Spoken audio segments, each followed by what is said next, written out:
Namo tassa bhagavato arahato samma sambuddhassa. Namo tassa bhagavato arahato samma sambuddhassa. Namo tassa bhagavato arahato samma sambuddhassa. Good evening, everyone, and Happy New Year.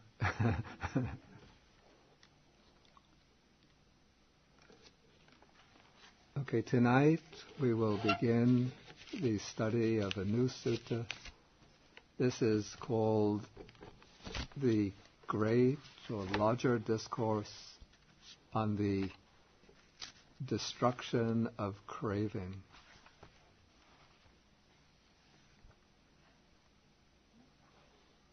This is Majjhima Nikaya Sutta number 38, beginning on page 349.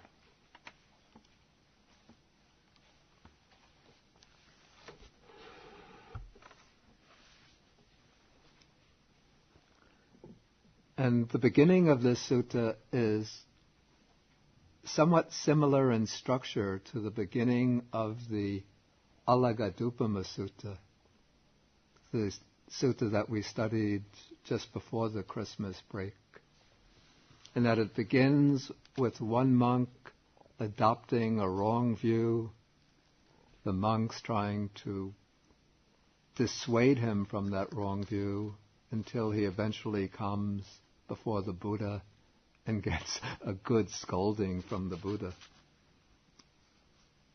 Okay, in this case, it's a wrong view that arises to a bhikkhu named Sati, who is said to be the son of a fisherman.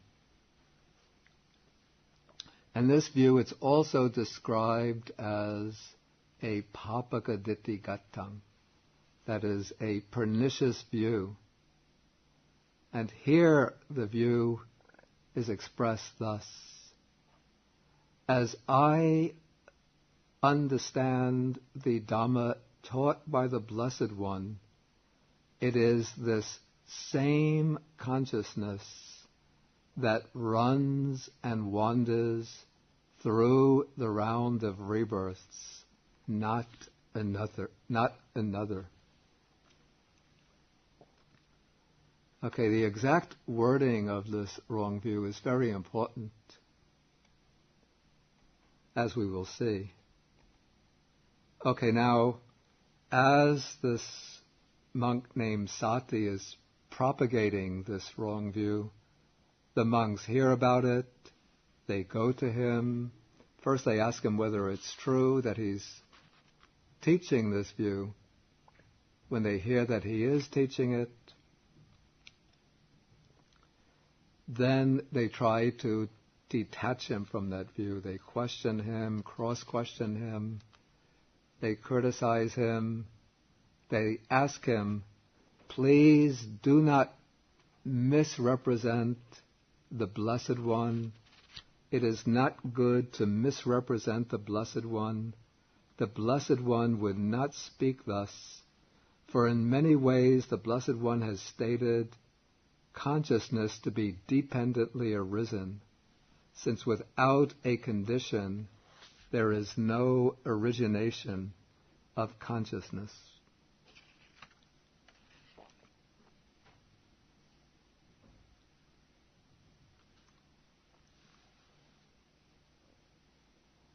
Okay, now by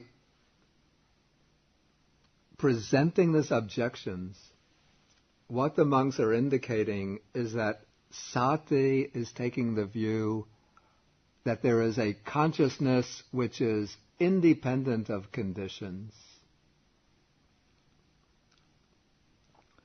a consciousness that exists in itself, independent of conditions, that runs and wanders through the round of rebirths, existing in itself retaining its identity through the changes that it undergoes. And in Sati's view, this is a very important phrase that he uses. If we look at the view, he says, what he understands to be the Dhamma taught by the Blessed One is that it is this same consciousness that runs and wanders through the round of rebirths, not another. Tangyeva vinyanang. And this underscores the fact that in Sati's view, that it is consciousness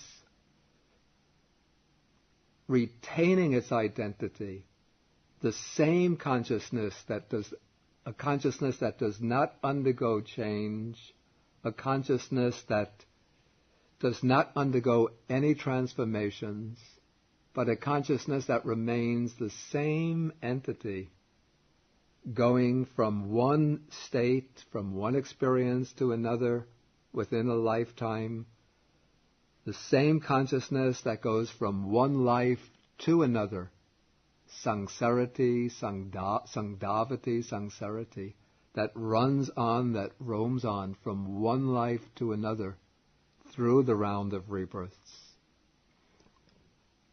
And now the Buddha also teaches that consciousness is the vehicle, I call it the channel or vehicle for the rebirth process.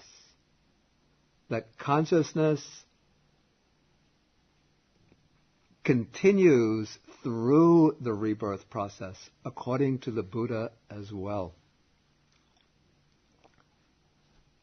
And so if one just reads this superficially, one might get the idea that Buddhism is rejecting the continuation of consciousness beyond death and is holding that consciousness comes to an end at death.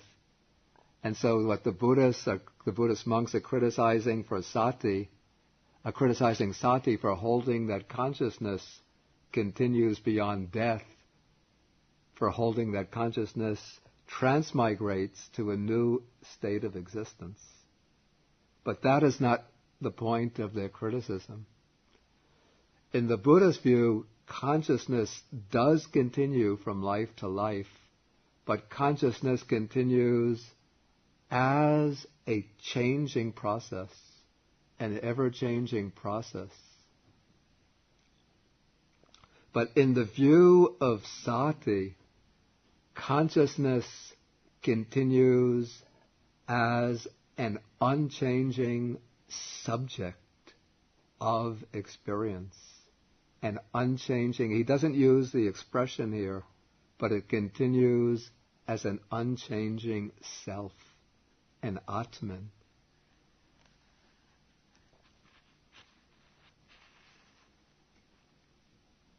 Exactly how this view of an unchanging self, an unchanging subject, is undermined by the teaching of the dependent arising of consciousness.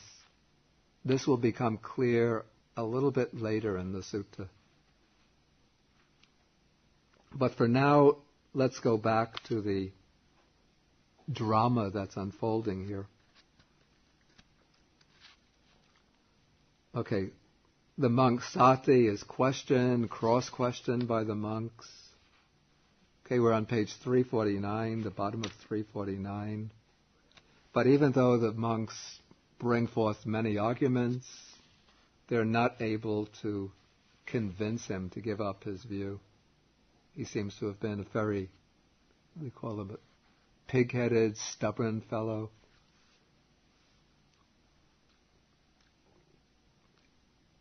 And so he thought that he had the right interpretation of the Buddha's teaching. You see, the commentary says that,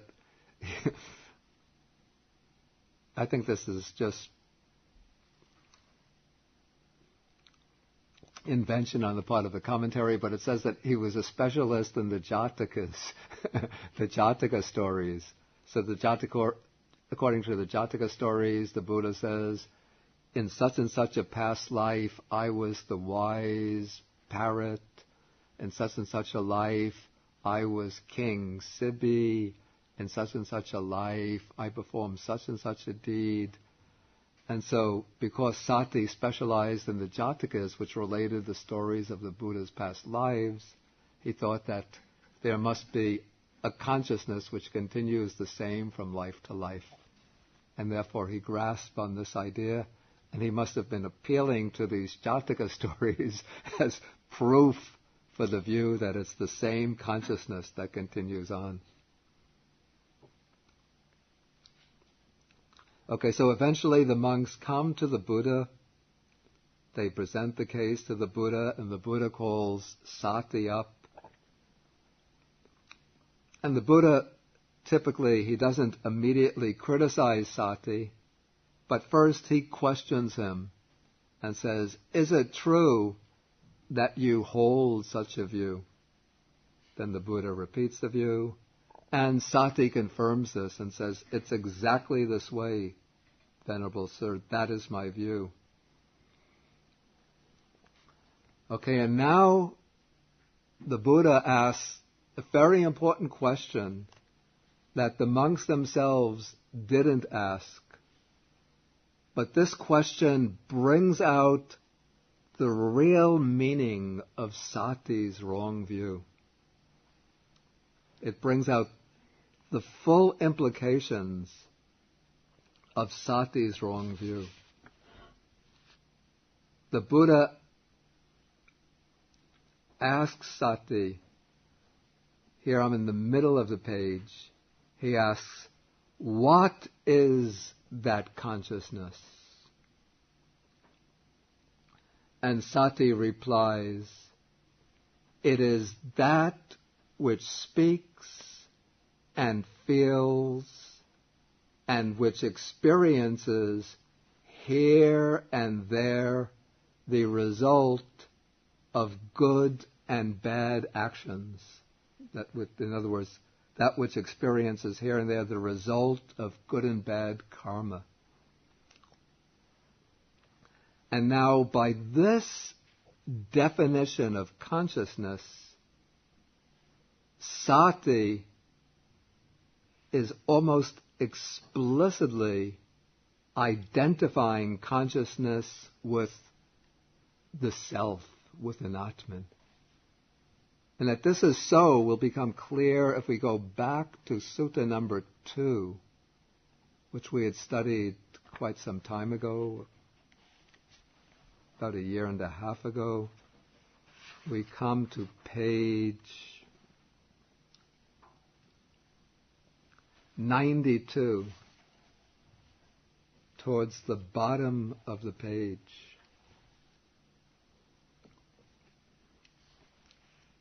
We have these 6 views that arise when the uninstructed common person reflects unwisely. And the 6th of these views is the view, it is this self of mine that speaks and feels and experiences here and there the result of good and bad actions. And then this, the proponent of this view goes on to say, but the self of mine is permanent, everlasting, eternal, not subject to change, and it will endure as long as eternity.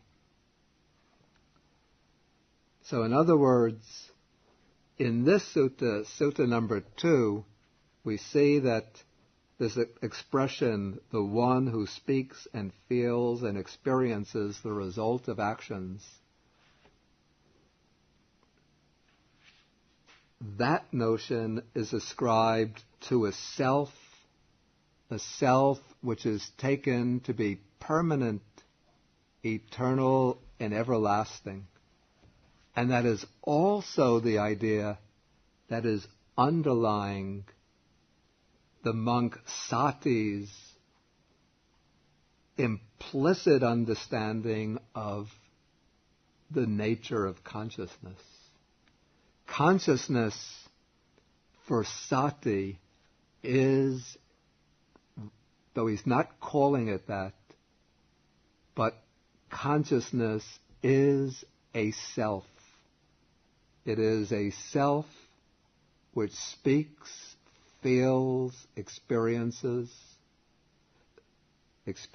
the result of karma, and it is a self which continues on from life to life, runs on, wanders on, through the round of rebirths. And probably for Sati, even though he doesn't say this, it is a self that will continue to exist eternally. I'm not clear on, does he misunderstand the Buddha's teaching? Does he know he's in conflict with the Buddha's teaching? Does he think he's teaching something else? It's quite clear that he misunderstands the Buddha's teaching. Yeah. He misunderstands it. It seems to me that he must know that let's say that it's been made clear to him that he's misunderstood it, because the monks have presented arguments against his position, and he's just refused to accept those arguments. And so many times in the suttas there's some sort of monastic or ascetic who is saying, I'm teaching the true Dharma. And he doesn't seem to be saying that necessarily. I'm teaching. They're setting themselves up as a teacher in opposition to the Buddha. Well, he is not doing that because he is a bhikkhu, he's a Buddhist monk. So he wouldn't set himself up as a teacher in opposition to the Buddha. But he is thinking that, you see, because he is saying, as I understand the Dhamma taught by the Blessed One, so he thinks he understands the Dhamma correctly, even though the monks have, in a group, they've gone to him, and these would probably be monks who have established a reputation as being reliable interpreters of the teaching.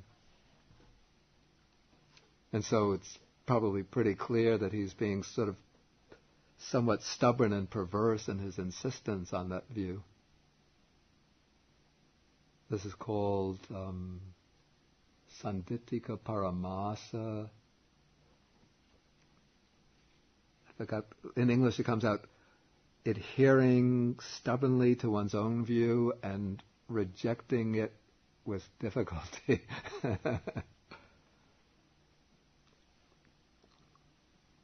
Okay, then the Buddha says, misguided man, a foolish man, to whom have you ever known me to teach the Dhamma in that way?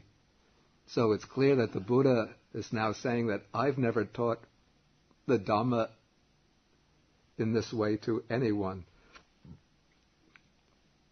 And have I not stated in many ways consciousness to be dependently arisen, and without a condition there is no origination of consciousness? And this will be, in a sense, the theme of this whole sutta. This idea is going to be approached from at least three major angles in the sutta. This theme of the dependent origination of consciousness.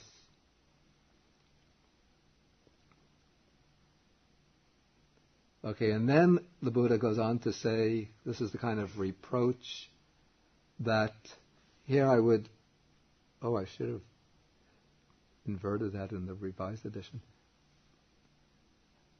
Change the wording a little bit. But you, misguided man, by your wrong grasp, that should come first, by your wrong grasp have misrepresented us and injured yourself and stored up much demerit, for this will lead to your harm and suffering for a long time. You see, the Buddha doesn't mind if somebody has doubts or questions, or even if somebody misunderstands the teaching. But in this case, this person has been obstinately and persistently insisting on his interpretation. And then the Buddha goes on to question the monks and to show that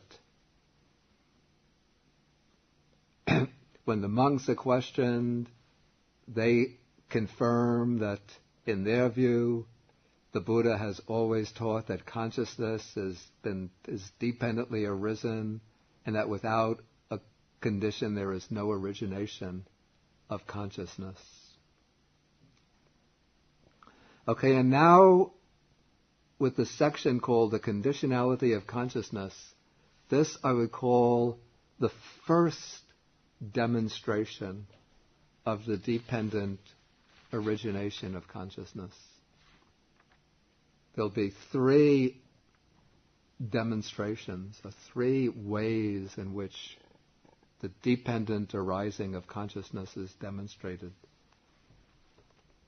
The first demonstrates the dependent arising of consciousness, I would call it the dependent arising of consciousness through, I'll use the expression, concurrent conditions. That is, through conditions that exist along with, roughly simultaneous with consciousness. I say roughly simultaneous with, or maybe contemporaneous with, since it's not exact momentary simultaneity. There's little differences in time. Okay, we're in paragraph 8 now. Okay, and taking it from this angle, consciousness is reckoned or designated by the particular condition dependent upon which it arises.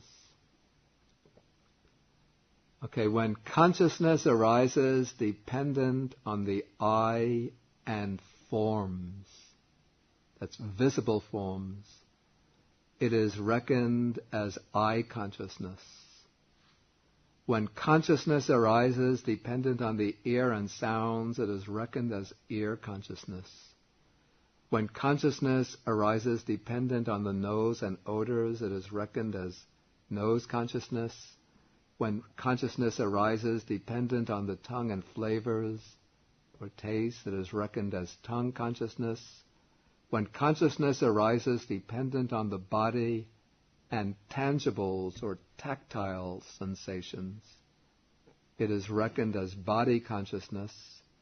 When consciousness arises dependent on the mind and mind objects or mental phenomena, it is reckoned as mind consciousness. Okay, so we have two types of conditions, necessary conditions for the arising of consciousness. Okay, now when we use the expression or the word consciousness, you see, we take consciousness as a kind of abstract term, and then we turn it into something concrete as existing on its own, as though there is a consciousness apart from particular types of consciousness. And then we can glorify this and get a concept of a universal consciousness, a unitary consciousness, a divine, all-pervading consciousness. But according to the Buddha's teaching, when we speak of consciousness, we always raise the question, what kind of consciousness? that consciousness doesn't exist in the abstract as a kind of universal entity, but there are always particular types of consciousness. It's either an eye consciousness, ear consciousness, nose consciousness, tongue consciousness, body consciousness, or a mind consciousness. Consciousness is always one of these 6 types of consciousness. And then these 6 types of consciousness exist in dependence upon many conditions. But of the many conditions, from one angle, there are 2 types of conditions that are the most important for designating any type of consciousness. Those conditions, one is, we call it the internal base, that is the base pertaining to one's own person, and that is also called the sense faculty, that faculty through which consciousness arises.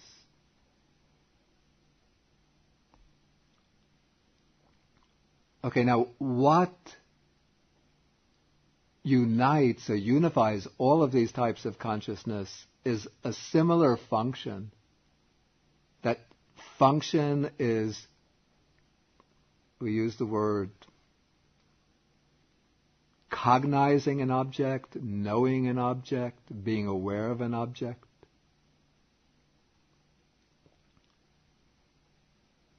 Okay, but that knowing, that awareness, that cognizing is always of a particular type. The particular type is what is determined by the sense faculty, the sense base, through which that act of knowing, that act of cognizing takes place.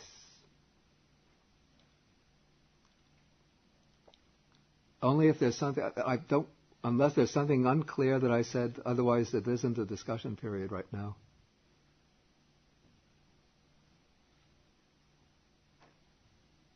Okay, now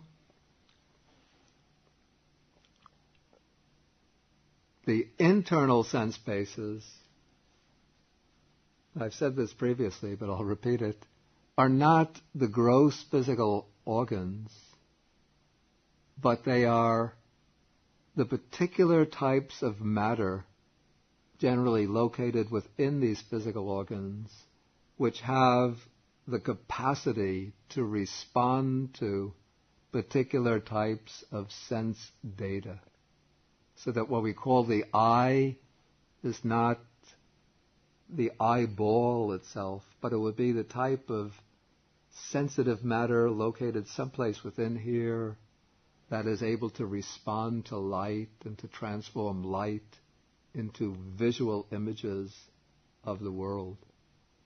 Similarly, the ear is not these 2 flappy things, but something located inside the ear channel that can turn vibrations of air into meaningful sounds. Okay, and so we have the internal sense base, the sense faculties, and then corresponding to them, the sense objects, visible forms, sounds, smells, tastes, tactile objects. And now the case with mind consciousness, the mind base, mental phenomena, it's a little different than with the others, because the mind consciousness is not restricted to its own class of objects. The other 5 types of consciousness can only take their own objects. Eye consciousness can only take forms. One doesn't see sounds, one doesn't taste taste colors. So some people back in the 1960s, when they used to take LSD, they say they taste colors and hear smells, but without support of those types of substances, one doesn't sense other types of objects.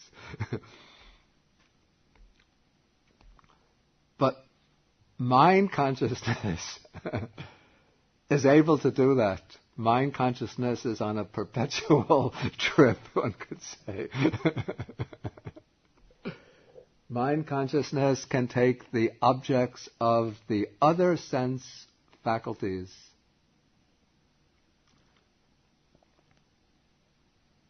For example, if one is comparing two shades of blue to see which one wants to use to paint a room,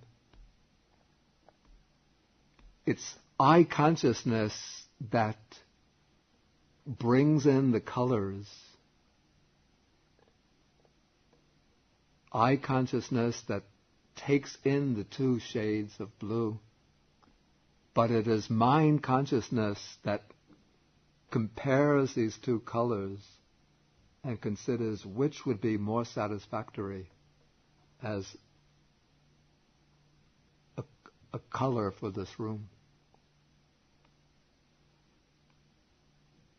So mind consciousness makes that judgment.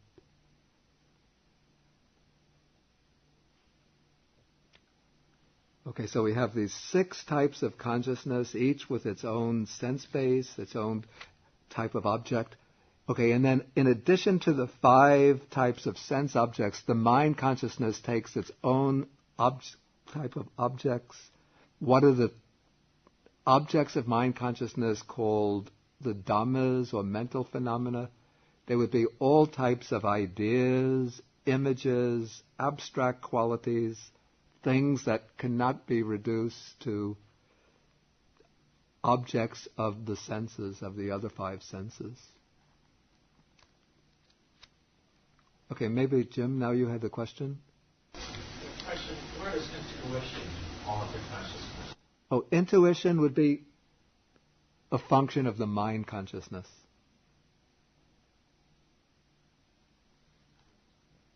Like just about all of these higher mental functions would be functions of mind consciousness. The 5 types of sense consciousness, their function is pretty much just to bring in their respective types of sensory objects. Then every type of higher mental function based on those sensory phenomena and those that take place independent of them would be functions of mind consciousness. So mind consciousness is much, much more complex, much more variegated than the 5 types of sense consciousness. Excuse me? You say cognizability and awareness are pretty much one and the same? I'm using these words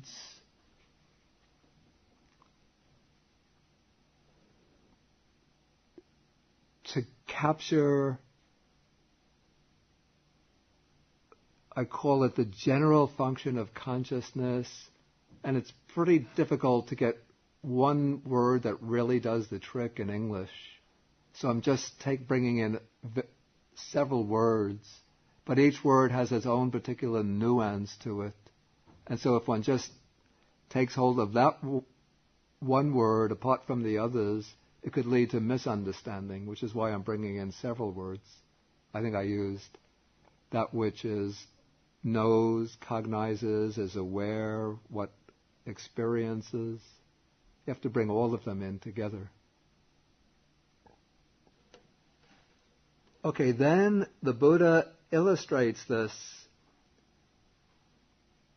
diversity of consciousness with the simile of a fire.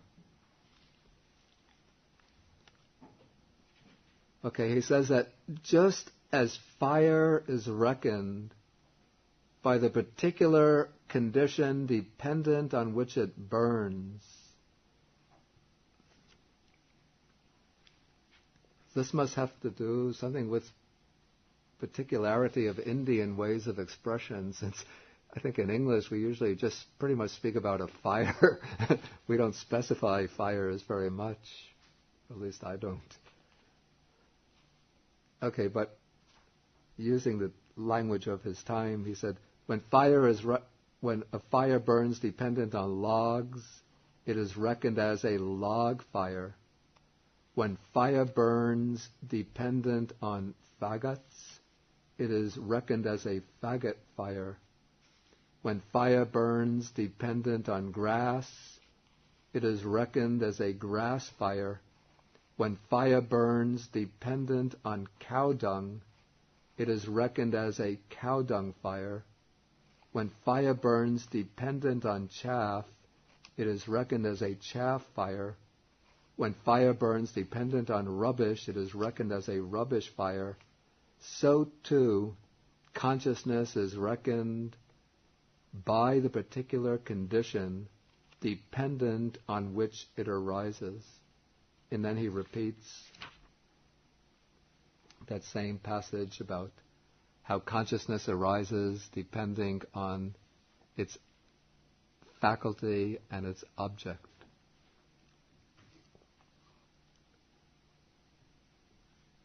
And now,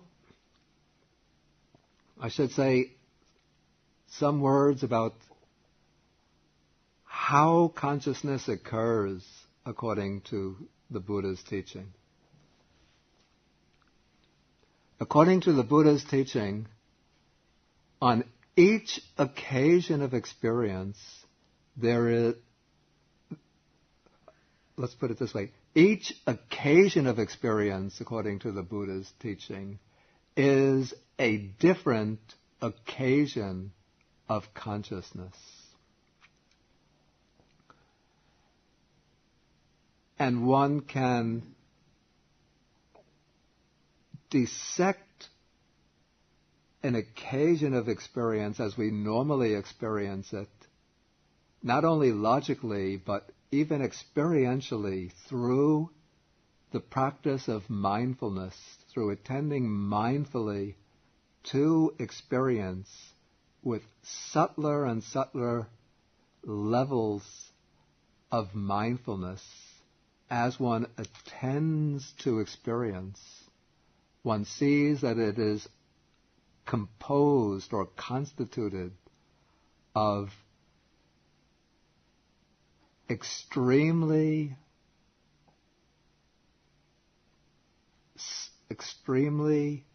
brief, extremely rapid occasions of consciousness. Occasions of experience which occur so swiftly that one can hardly detect their individual occurrence. And as the power of concentration, samadhi, the power of mindfulness become more refined, one is able to fine-tune one's observation of the stream of experience to these subtler levels so that one can see how it's sort of like bringing in a microscope onto the process of experience and see how it is constituted of just acts of consciousness arising and passing very, very swiftly. And of course the Buddha has used the power of his sabanyutta jnana, his omniscient knowledge, to observe the process of experience even at the subtlest levels, and to see how consciousness is just this active cognition occurring, they say in the text, in the time that it takes for a flash of lightning to occur. Millions of acts of consciousness have arisen and passed away.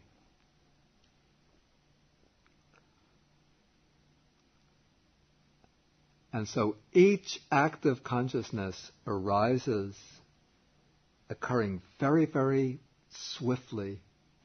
It arises, along with it comes a whole bundle of associated mental factors. When it arises, it's always based upon a material foundation, which is also undergoing rapid change. It's taking an object, often a physical object, which is also undergoing rapid change. And then consciousness passes away. But when it passes away instantaneously, immediately another act of consciousness arises. And that passes away. Another arises and passes away. And as each act of consciousness arises and passes away, it conditions the arising of the next act of consciousness. So each act of consciousness is arising conditioned not only by its sense base and its object, but it's also conditioned in a very significant way by the preceding act of consciousness. And in this way, because each preceding act of consciousness conditions the arising of the next act of consciousness, in this way there is a continuity to experience. So that even though each act of consciousness is distinct, even though each act of consciousness is discrete, there is a continuity of experience, so that our mental life is not just a series of disconnected, incoherent jerks of irrational experience. But there's continuity, consistency, order, meaning within this constantly changing, discontinuous stream, or better, series of occasions of experience.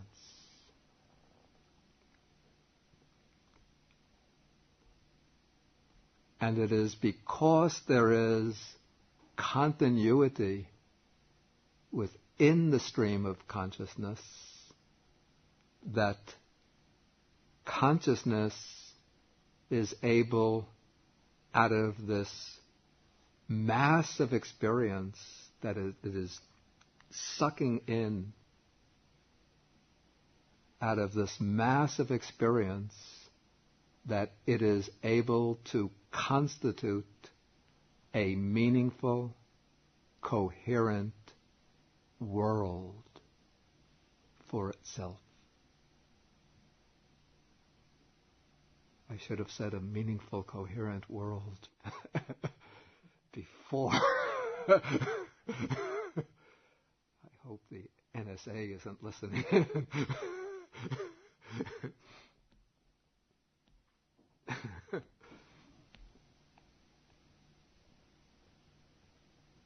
Okay, now an interesting question comes up, and this is where many people might get somewhat misled and think, okay, you look at this passage here, consciousness is conditioned, right? Okay, 5 sense consciousnesses conditioned by their bases, their objects. So no base, no consciousness. Mind consciousness conditioned by the mind base, mind objects. No mind base, no mind objects, no mind consciousness. Okay. Body dies. No eye, ear, nose, tongue, body. That's obvious. No 5 consciousnesses. And it seems, of course, pretty obvious on that occasion. Body dies. There's no mind. No mind consciousness. So the Buddha is obviously saying everything comes to an end at death. And Sati's problem is, he was insisting that there's some continuity beyond death. Right? So, the point of the sutta is that everything comes to an end at death.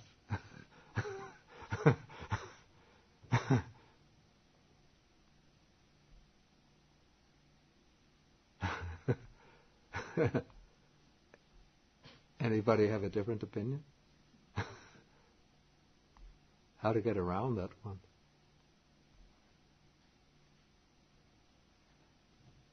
Before you talked of the Bhavanga. Yeah, but that's an Abhidhamma concept. I was wondering, is there any canonical support for the Bhavanga?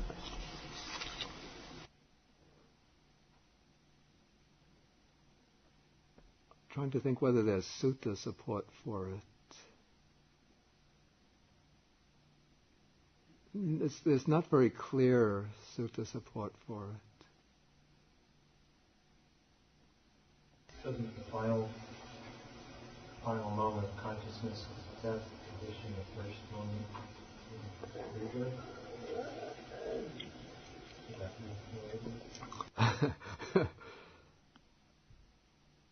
Again, that's an Abhidharmic way of explaining. There are passages that come, I think of some passages in the Samyutta Nikaya which speak about, they're rather obscure, but they speak about, they make it quite clear that consciousness is what continues beyond death. And there are many, many suttas in which the Buddha speaks about existing beyond death, so there's no support at all for the idea that existence, personal existence, comes to an end at death. The Buddha speaks about how one who does bad deeds with the breakup of the body after death, he is reborn in the plane of misery, a bad destination, the lower world and hell. The one who does good with the breakup of the body after death, she is reborn in a higher world, the happy world, the heavenly world. So there's clear recognition in sutta after sutta of rebirth.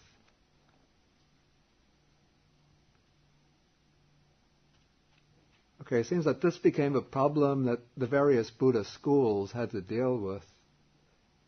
The way, I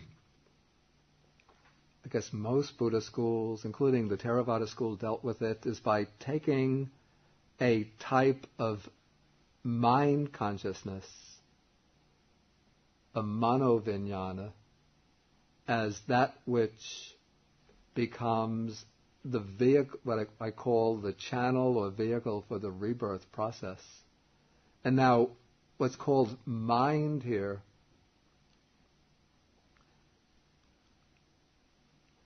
is not a physical entity. It's not the brain or the physical nervous system, but it is the mind, actually, according to the commentaries, that is the bhavanga, and that serves as the support for the arising of mind consciousness, for clear, I call this clear conceptual consciousness. Okay, and so, according to the way this is handled in the Abhidhamma, the Theravada Abhidhamma, is to recognize a type of mind consciousness, which is the bhavanga, which it occurs, within the human existence on all the occasions when there's not clear consciousness taking place. It's a kind of passive stream of subliminal consciousness. At death, that bhavanga plays the role or the function of the death consciousness. And then that same type of consciousness springs up the next moment based upon a new physical organism as the rebirth consciousness. It is a mind consciousness with its own object. It's not an outer object, an external object, but it takes its own inner object. And then that type of consciousness will continue throughout the course of a life whenever there is no type of clear consciousness of any of the other types occurring. And so that type of consciousness will continue on maintaining, it serves as a kind of underlying, I use the expression channel or thread that maintains the continuity of personal existence. But this is the important point, the bhavanga consciousness is not a single consciousness that retains its identity throughout time. But the bhavanga consciousness is just a type of consciousness. So at, say, this moment, right now, just hypothetically, one moment of bhavanga is occurring, or one bhavanga consciousness is occurring. And now, 3 seconds later, another bhavanga consciousness is occurring. Each bhavanga consciousness arises, ceases. Then another bhavanga consciousness arises, ceases. Another one arises and ceases. And so the bhavanga consciousness, the bhavanga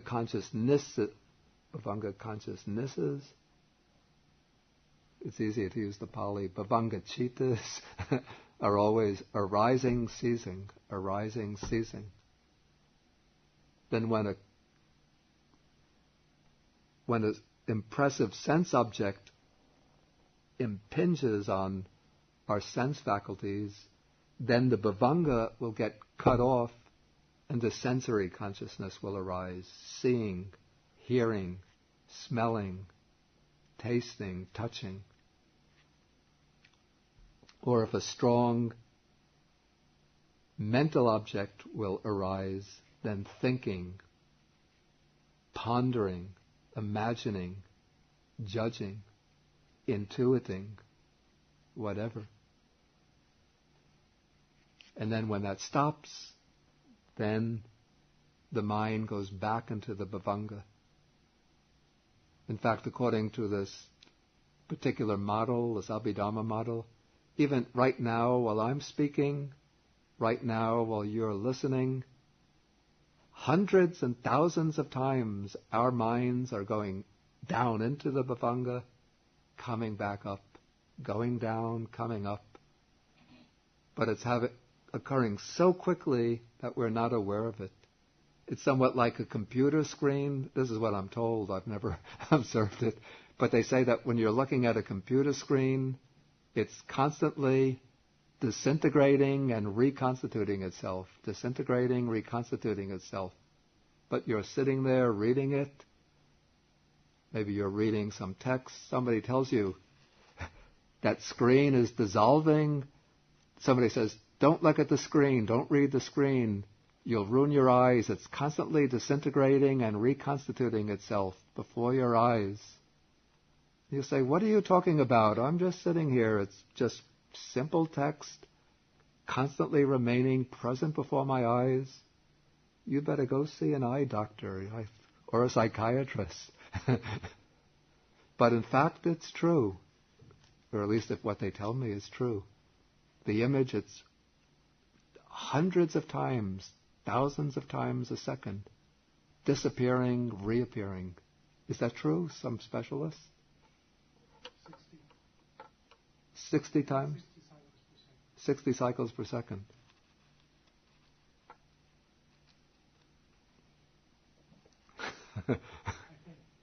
Yeah. So the Bhavanga is much, much quicker than 60 seconds per cycle, than 60 seconds per cycle.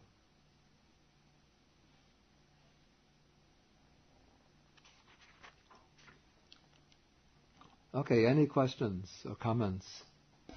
Well, I was at depth with the disintegration of the brain, which is the seeds of consciousness. It implies that there's no base for consciousness, and so we're within. Yeah. Yeah. But in the immaterial realm, Yeah. there's no physical base for consciousness. That is right. So it's not necessary to have that physical base. That is true. In the sensuous realm of existence, in the form realm, consciousness depends upon a physical base, which, according to the Buddhist tradition, it's called the heart base. But we can take this just perhaps as a metaphor for the nervous system, if you want. I'm rather stubborn. I believe that the base of consciousness is really the heart. I'll tell you my analogy in a moment. In the formless realm, there's no physical form. And so consciousness in the physical realm doesn't depend upon a physical base, but it occurs without any material or physical base. What it's like there, how consciousness occurs without a physical base, without any physical organs, without any sensory objects, what it's like, tune in next week. But no coming attractions. I don't know.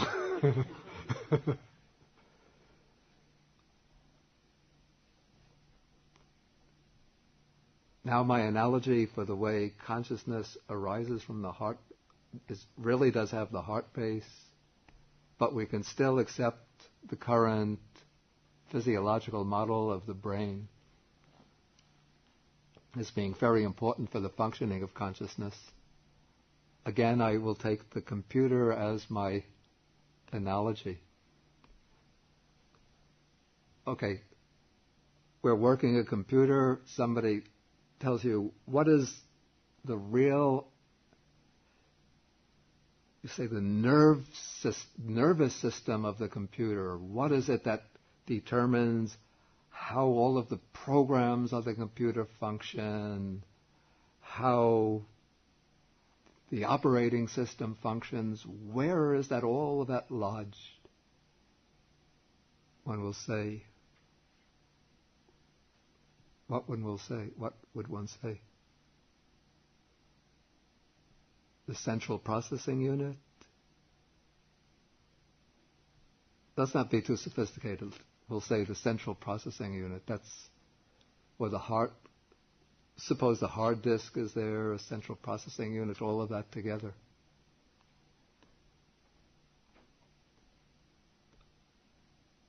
Okay, that is like the brain. But if somebody says, then the power of the computer must come from the central processing unit, right?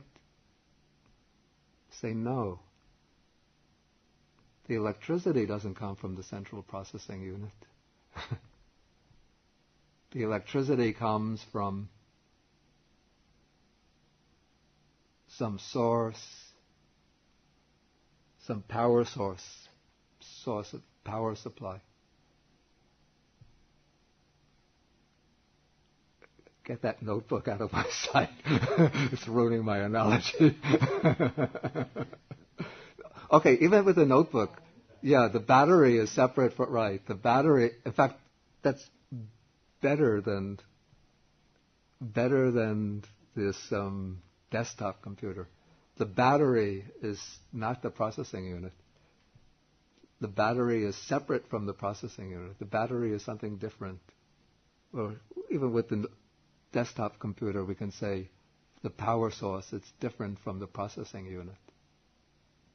Okay, so the way I would see it, the power source for the computer, whether battery or external source of electricity, that is the heart base.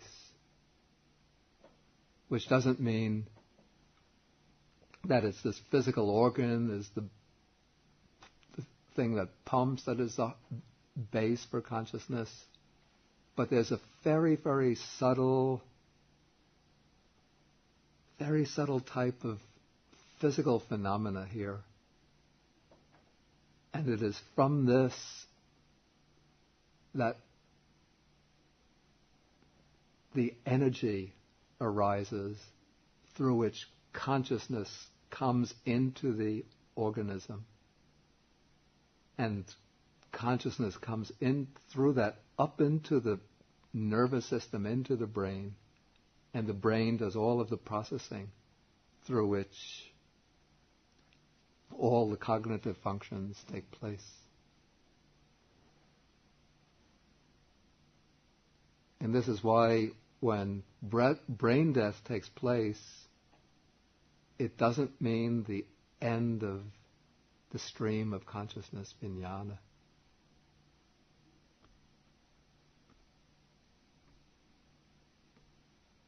But the vijnana, the stream of consciousness, it settles into the heart base, and it will remain there until the heart stops functioning. When the heart stops functioning, then that's the end of the life.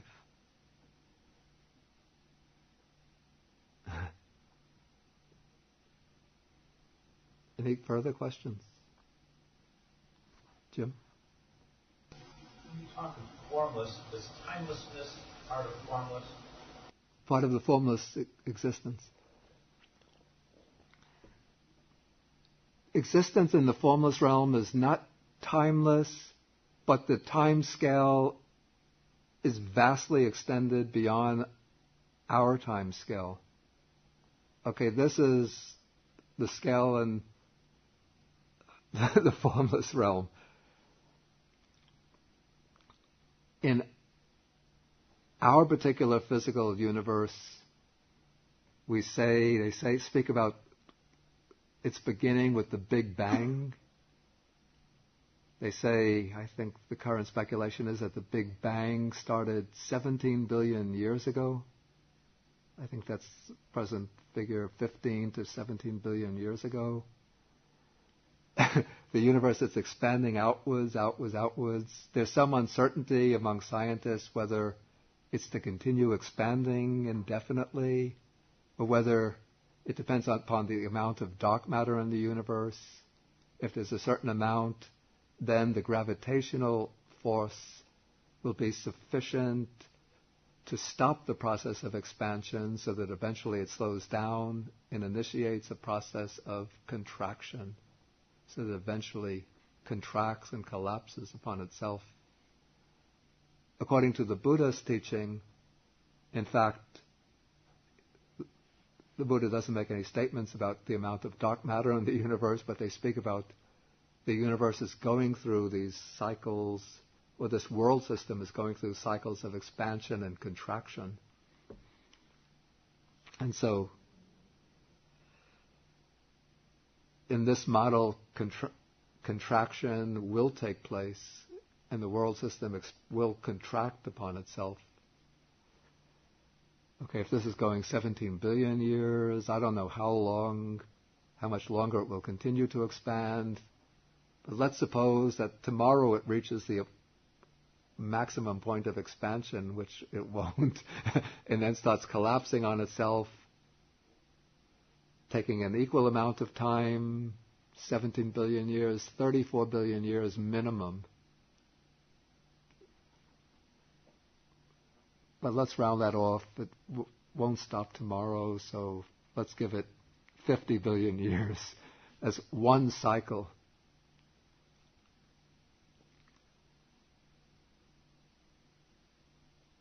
Okay, that is one cosmic aeon. Now, in the formless realm, the lowest level, and there are 4 levels in the formless realm, the lowest level,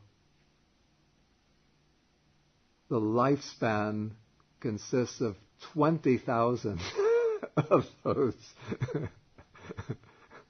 20,000 big bangs and big collapses. The next level is 40,000.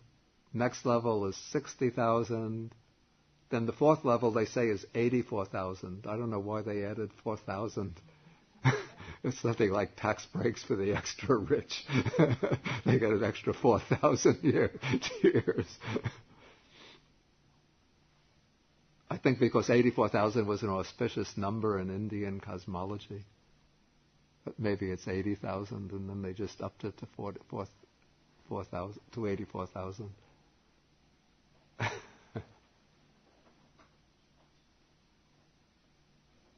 So for those beings, the problem in that realm is that it seems to be timeless, it seems to be eternal, and the beings there spend so much of their time in this deep, very peaceful samadhi, and they have no sensory experience, so they're not distracted by the changes in form, sounds, which usually signal to us the passage of time. Like if one goes into a sensory deprivation unit, one doesn't have such a clear sense of the passage of time. Of course, it's movement of forms and sounds that signify, or that signal passage of time. So that they think that they are there for eternity. But then eventually the time comes when, I can't say an alarm clock goes off because there's no hearing. Nobody sort of taps them on the shoulder because there's no shoulder to be tapped. But eventually they get somehow the message gets through to them that the time has come to put an end to the holiday, and then they have to sign off and drop away from that realm and take rebirth someplace else. So in the formless, timeless, and Buddha in enlightenment, when there's no original determination on the mind, if you would, or in form, senses, and all the rest, there's no dependent origination in any of those points. Don't you really come to the formless and timeless state that you're talking about? In consciousness as we know it, quote unquote, we know it really doesn't exist in this form. Yeah, the state of enlightenment, this is somewhat different from the formless realm of existence. Yeah, I was talking about what are called the formless realms of existence within the Buddhist cosmos, which has the 3 realms of existence, which are because it was originally George who asked that question with reference to, we have the sense sphere realm, the form realm, the formless realm. So he asked that question with reference to the formless realm. And then I answered originally with reference to the formless realm. And then, in that formless realm, there are no physical forms, no solid forms, no visible forms, but it is a realm, or it's a set of realms of existence. Yes, one other thing how this applies, but in the Majjhima Paramita, in the Heart Sutra, it exists, it doesn't exist, so there it is. So this is different from the formless realms, and so I was just answering with reference to the formless realms. Okay, I think we have to stop now. Our time is up because we are still in a sensory realm of existence, and in a monastery in which there's also a time limit. Okay, so we end by dedicating the merit, sharing the merit with the devas who are very close to the human realm of existence, the earth realm, the earth-dwelling devas, the bhutas, the yakshas, and all other beings who are able to participate in this act of merit, wishing that they will protect the Buddha's sasana, the Buddha's teaching, protect the world protect all the forces of goodness in the world, and protect all beings from harm and suffering. Akasata cha bhumata deva naga mahitika punyantang anumoditva chirang rakantu sasanam. Akasata cha bhumata deva naga mahitika punyantang anumoditva chirang rakantu desanam. Akasata cha bhumata deva naga mahitika punyantang anumoditva chirang rakantu mang parang. Etavata chaham hehi sampadang punya sampadang sabbe deva anumodantu sabba sampati siddhya. Etavata chaham hehi sampadang punya sampadang sabbe bhuta anumodantu sabba sampati siddhya. Etavata chaham hehi sampadang punya sampadang sabbe sata anumodantu sabba sampati siddhya.